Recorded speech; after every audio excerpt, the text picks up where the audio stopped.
Hello, welcome back to my YouTube channel Usha Sangwan English वाली। आप सब लोगों का बहुत बहुत वेलकम है हमारे चैनल के अंदर। And today I am going to explain the summary of the second lesson of Flamingo class 12, that is the Lost Spring by Ernest Jung. There are two parts in this story, and today I am going to explain the part 1. And part 1, the title of that part 1 is Sometime I Find 10 rupees Note. So let's start. First of all, let me tell about the author and Ernest Jung. Author कौन है हमारी? Ernest Jung है. And now tell me about Ernest Jung. Born in 1944, began her career as a writer in India, has authorized several books, has been an editor and columnist for major newspaper in India and abroad.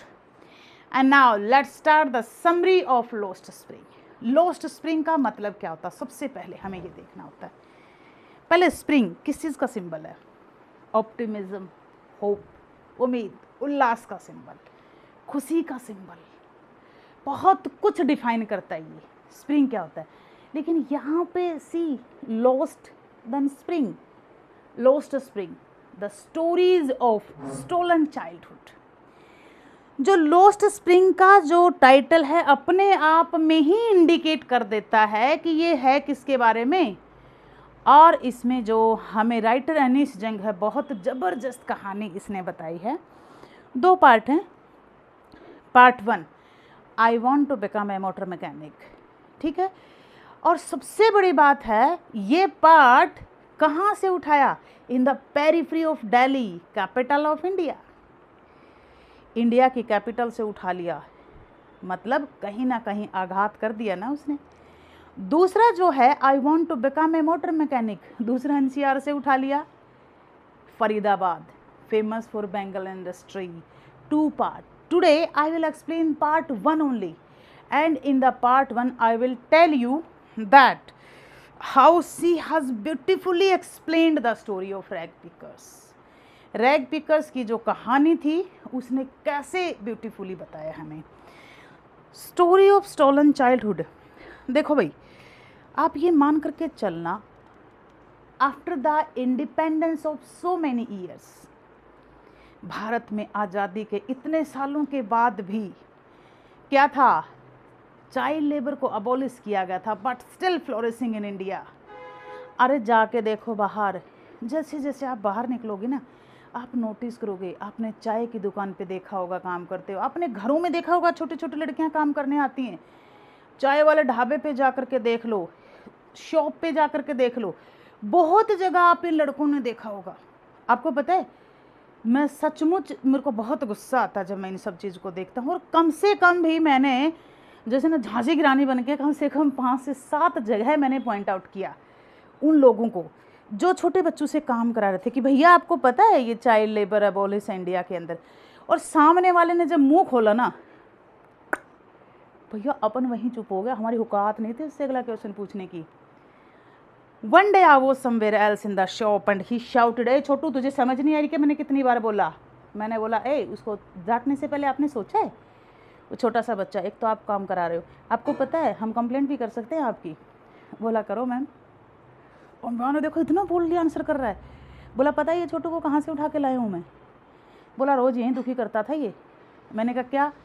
Smack, चोरी, कबाड़ी। और फिर मैंने उसके बाद क्या करा? इसे दुकान पे भी रखता हूँ मैम, इसको चाय भी देता हूँ मैम, इसको खाना भी देता हूँ। ऐसी सिचुएशन में ना आई वॉज स्पीचलेस। और एर्नेस्ट जंग ने तो घात किया है, जानते हो कहाँ? कैपिटल ऑफ इंडिया, दिल्ली की, in the periphery of city, in the periphery of capital Seemapuri का एरिया उठाया उसने। जानते हैं आउटर एरिया है सीमापुरी का, वहाँ पे मोस्टली टाइम के ऊपर जो लिक्विड शॉप्स होती हैं और जहाँ पर जहाँ शराब निकलती है, इसके बारे में बताता है। अब हम आते हैं स्टोरी की बिगिनिंग के अंदर। अब ये एर्नेस्ट जंग है, ये सीमापुरी के पास में कहीं पर गई हुई थी और कोई इसका जान पहचान वाला वहाँ पर लेके गया हुआ था इसको। और इसने देखा कि एक झुंड आता है बच्चों का, and all were barefooted, भैया पैरों में किसी के चप्पल नहीं। और almost we all have seen, ऐसे बच्चों को हम देख चुके हैं। पैरों के झुंड के साथ में आते हैं और उसके बाद में कंधे पे कनिस्तर, किस चीज़ का, हैवी बैग अपना प्लास्टिक वाला। आपने देखा होगा ना जो रैग पिकर्स, कूड़ा चुगने वाले बच्चे कैसे होते हैं। एनिस जंग ने एक से पूछा, ए इधर आ जल्दी आ, हाँ why are you not going to school, अच्छा बताओ स्कूल क्यों नहीं जाते। बच्चे ने जवाब दिया कि there is no school in my neighbourhood, मेरे नेबरहुड में कोई स्कूल है ही नहीं।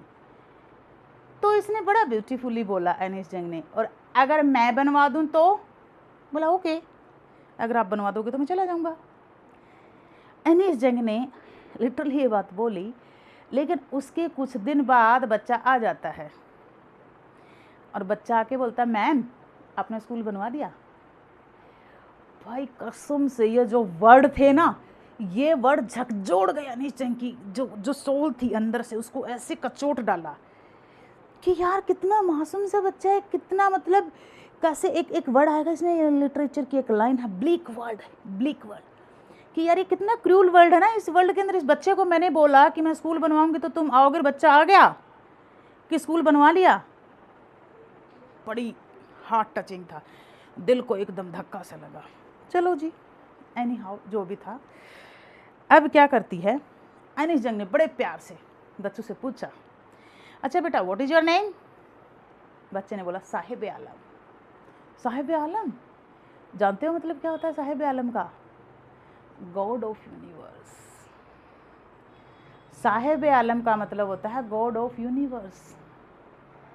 कहती है, एनिस जंग ने सोचा अगर इस बच्चे को ये पता लग जाए कि इस वर्ड का मतलब क्या होता है, सोचो कितना बच्चा हैरान हो जाएगा इस बात का, गॉड ऑफ यूनिवर्स। चलो जी, अब इसने कुछ नहीं बोला। उसके बाद उसने बच्चों के ऊपर देखा, मोस्टली जो बच्चे थे दे वर बेयर फुटेड, सबके पैरों में चप्पल वप्पल कुछ भी नहीं थी।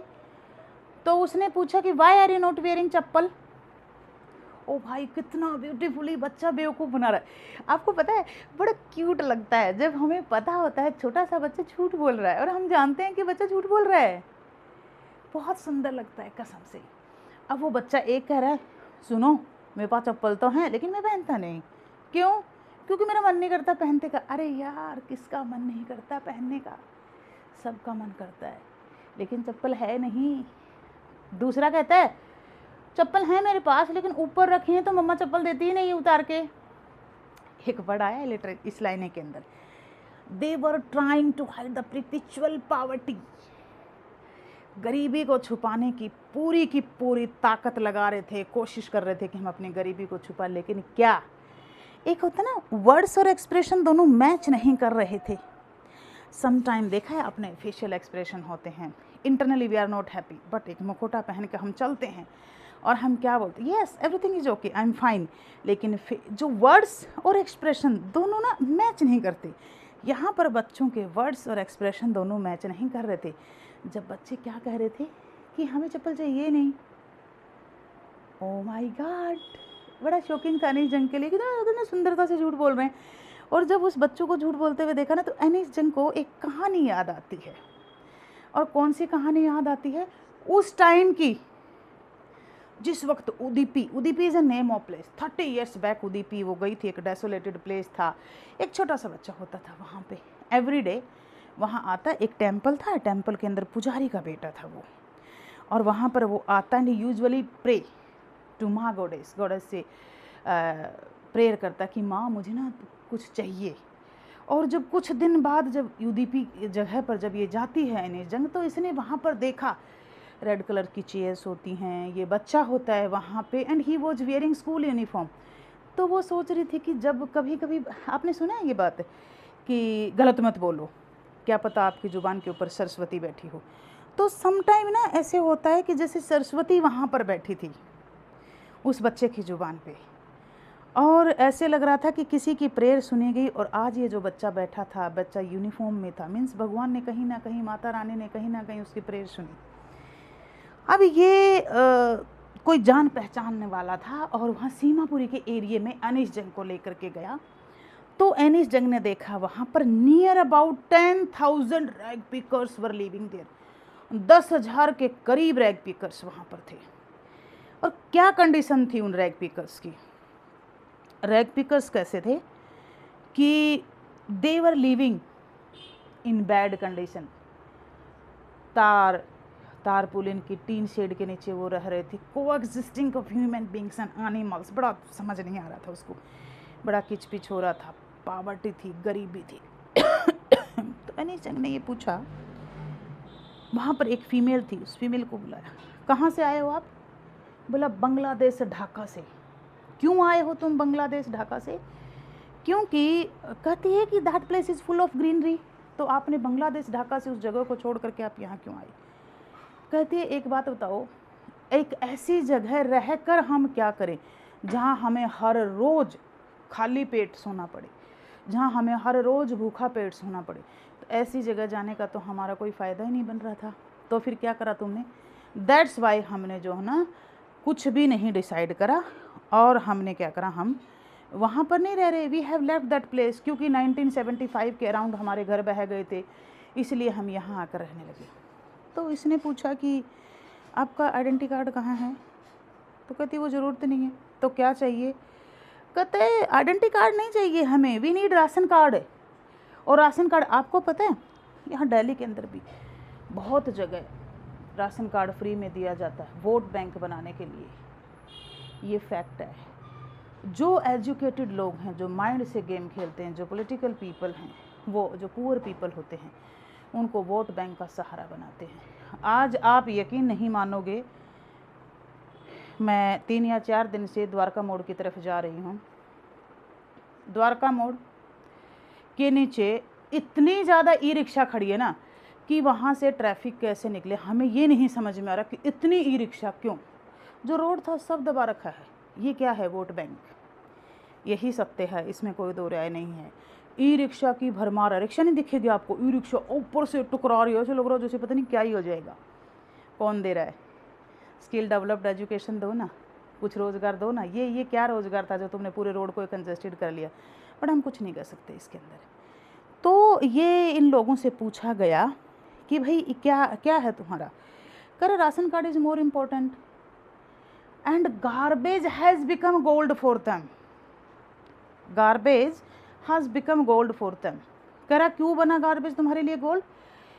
कह रहे हैं it is the means of survival, it is the means of survival. And ये जो छोटे छोटे बच्चे ने, they are also the active participant in that part of survival. और उस सर्वाइवल के अंदर ये एक्टिव पार्टिसिपेंट बने हुए।